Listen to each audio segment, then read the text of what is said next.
अमीर लोग लगातार अमीर क्यों होते रहते हैं? आज इस वीडियो में हम इनका सिस्टम समझेंगे और साथ ही पता करेंगे कि मिडिल क्लास और अमीरों की सोच में पैसों को लेकर क्या फर्क है। अगर दोनों समान मेहनत कर रहे हैं, तो भी अमीर व्यक्ति की संपत्ति बहुत तेजी से बढ़ती है। कुछ मामलों में अमीर लोग तो सोते समय भी उतना ही पैसा कमा लेते हैं जितना दूसरे लोग पूरे साल मेहनत करके कमाते हैं। मुख्य समस्या है संपत्ति में असमानता, यानी वेल्थ इनइक्वालिटी। दुनिया भर में संपत्ति की असमानता तेजी से बढ़ रही है। एक छोटे प्रतिशत लोगों के पास वैश्विक धन यानी ग्लोबल वेल्थ का बहुत बड़ा हिस्सा होता है। लेकिन ये सिर्फ इसलिए नहीं कि अमीर लोग अधिक मेहनत करते हैं। ये इसलिए होता है क्योंकि पैसा अलग नियमों के अनुसार चलता है। ये निर्भर करता है कि आपके पास पहले से कितना पैसा है। साधारण शब्दों में, पैसा ही पैसा बनाता है, और जितना अधिक पैसा आपके पास होगा, उसे बढ़ाना उतना ही आसान हो जाता है। अब हम इस सिस्टम के 5 नियम सीखेंगे और जानेंगे कि कैसे अमीर और अमीर बन रहे हैं। पहला नियम, पावर ऑफ कंपाउंडिंग, यानी चक्रवृद्धि वृद्धि की शक्ति। अमीर लोग लगातार अमीर क्यों होते हैं? इसका एक मुख्य कारण है कंपाउंडिंग। इस टर्म को किताबों में विस्तार से समझाया गया है, जैसे the psychology of money, the snowball, Warren Buffett and business of life, the intelligent investor. अगर आप पढ़ने और इन्वेस्टिंग की रुचि रखते हैं तो ये बुक्स रेफर जरूर कीजिएगा। अब इस वीडियो में मैं एक लाइन में आपको अगर समझाना चाहूँ कंपाउंडिंग, तो मैं बोल सकती हूँ, आप केवल अपनी मूल राशि यानी कैपिटल पर ही नहीं, बल्कि उससे जो लाभ अर्जित करते हैं, उस पे जो रिटर्न पाते हैं, उसके ऊपर भी रिटर्न आपको मिलता रहता है। ठीक है, अब इसके लिए मैं एक उदाहरण आपको बता देती हूँ। अगर किसी ने 2 करोड़ निवेश किए हैं और सालाना 10% रिटर्न मिलता है, तो वो कमाता है 20 लाख पर ईयर, यानी प्रति वर्ष। अगले साल उसे 2 करोड़ 20 लाख पे 10% मिलेगा, यानी मिलेगा 22 लाख रुपए। ये चक्र लगातार चलता रहता है और समय के साथ संपत्ति तेजी से बढ़ती है। वही अगर किसी के पास सिर्फ 5 लाख इन्वेस्टेड है और वो भी 10% कमाता है, तो उसका रिटर्न केवल 50,000 होगा। और क्योंकि मैं खुद एक AMFI registered mutual fund distributor हूँ, तो मैं ये दावे के साथ कह सकती हूँ कि बहुत सारे लोग उसमें से भी बहुत सारे पैसे निकालते रहते हैं, जिससे वो पैसा कंटिन्यूस कंपाउंडिंग का फायदा उठा ही नहीं पाता। प्रतिशत वही है, लेकिन परिणाम पूरी तरह अलग है।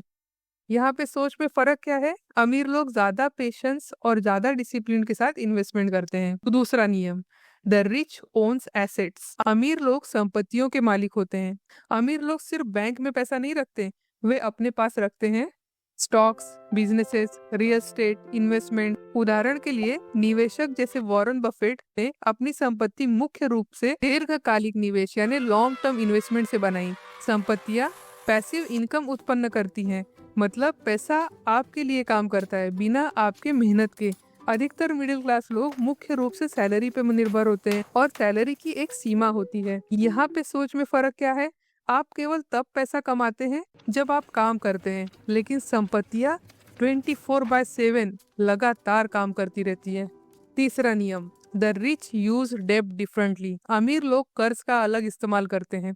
बहुत लोग सोचते हैं कि कर्ज बुरा है, लेकिन अमीर लोग रणनीतिक कर्ज का इस्तेमाल संपत्ति बढ़ाने के लिए करते हैं।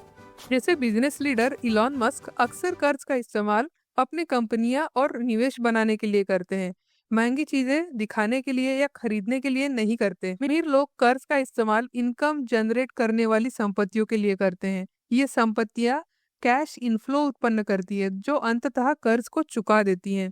यहाँ पे सोच में फर्क क्या है? साधारण शब्दों में बोलूं तो गरीब और मिडिल क्लास लोग कर्ज का इस्तेमाल खर्च के लिए करते हैं, जैसे महंगी कार, महंगे बैग्स, एप्पल फोन ले लिया, वो भी ईएमआई पे, क्योंकि वो मानते हैं कि जिंदगी छोटी है, इसे एंजॉय कर लेते हैं। अमीर लोग कर्ज का इस्तेमाल निवेश के लिए करते हैं, क्योंकि जिंदगी छोटी है, ये तो वो भी मानते हैं, बट इसी जिंदगी में कुछ बड़ा करके जाने की जिद उनमें होती है।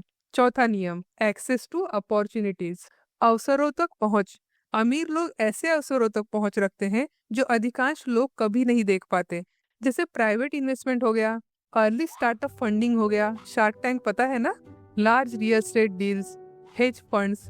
उनकी संपत्तियां और संपर्कों के कारण वे उच्च लाभ वाले अवसरों में निवेश कर सकते हैं। ये अवसर संपत्ति की वृद्धि और तेज कर देते हैं।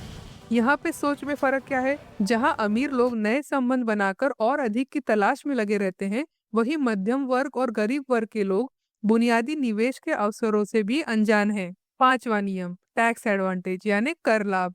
एक और रीजन है जो है टैक्स सिस्टम यानी कर प्रणाली। कई देशों में इनकम पर भारी टैक्स लगता है, लेकिन इन्वेस्टमेंट यानी निवेश पे कम टैक्स लगता है। इसे हम एक प्रैक्टिकल एग्जांपल से समझते हैं। यहाँ पे कंट्री है इंडिया और टैक्स रेट जो हम यूज करेंगे वो है फाइनेंशियल ईयर 2025-2026 के। मान लीजिए दो लोग हैं, राहुल और अर्जुन। दोनों की सालाना कमाई है 30 लाख, लेकिन कमाई का तरीका अलग है। राहुल सैलरी से कमाता है और अर्जुन इन्वेस्टमेंट से कमाता है। अब पहले राहुल का केस देख लेते हैं। राहुल की सैलरी इनकम है 30 लाख, उसमें से हम स्टैंडर्ड डिडक्शन निकाल देंगे 75,000 का। अब इसकी टैक्सेबल इनकम जो है वो आएगी 29,25,000। अब अगर मैं FY 2025-26 के न्यू टैक्स रेजिम स्लैब से टैक्स कैलकुलेट करूं तो मेरा टैक्स पेएबल आता है 4,57,500। अब इस पे मैं 4% हेल्थ एंड एजुकेशन सेस भी ऐड कर देती हूँ, जो कि आएगा 18,300। फिर हमारा टोटल टैक्स पेएबल जो है फाइनल अमाउंट वो आएगा 4,75,800। अब हम देखते हैं अर्जुन का केस। अर्जुन नौकरी नहीं करता, वो एक इन्वेस्टर है। वो एक बहुत ही कंजर्वेटिव इन्वेस्टर है जो रिस्क नहीं लेता और बहुत ही सेफ म्यूचुअल फंड में पैसा डालता है। अर्जुन के पास 5 करोड़ का इन्वेस्टमेंट पोर्टफोलियो है। अगर उसे सिर्फ 6% रिटर्न मिले तो एनुअल रिटर्न होगा 30 लाख, यानी वही इनकम जो राहुल कमाता है। यहाँ पे वो इनकम टैक्स ऑन सैलरी नहीं भरेगा, वो भरेगा tax on long term capital gain.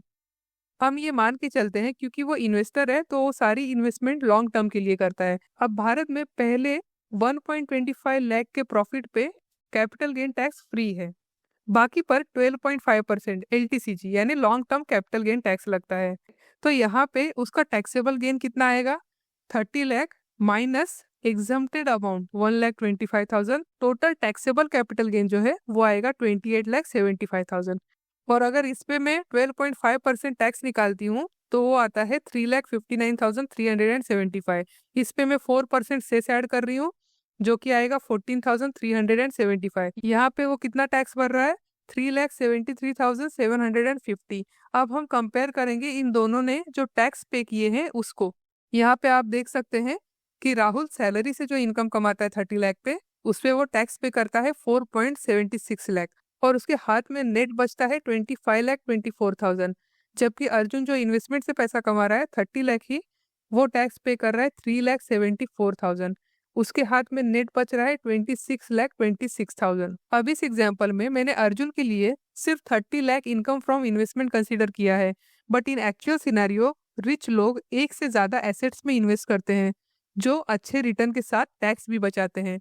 Arjun हर साल लगभग 1,02,000 ज्यादा बचा रहा है, सिर्फ इसलिए क्योंकि उसकी इनकम इन्वेस्टमेंट से आती है।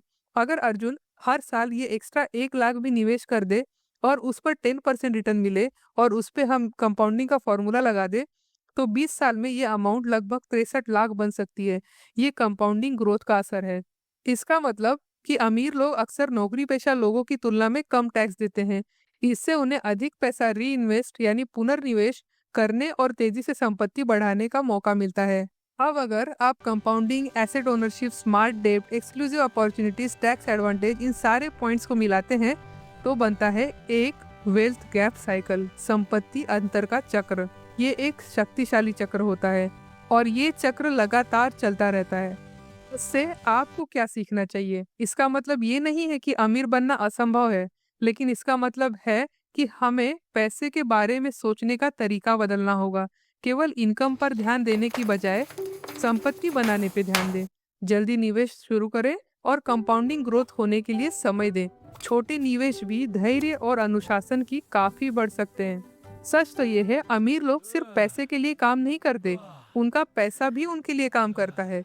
और यही असली राज है, अमीर लोग लगातार अमीर होते रहते हैं। जब आप ये नियम समझ जाते हैं तो आप इन्हें अपनी फाइनेंशियल जर्नी में लागू कर सकते हैं और खुद भी वेल्थ क्रिएट कर सकते हैं और अमीर बनने की तरफ अपना कदम बढ़ा सकते हैं।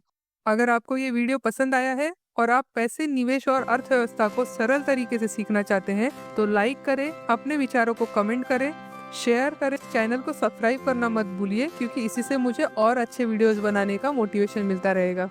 मिलते हैं अगली वीडियो में।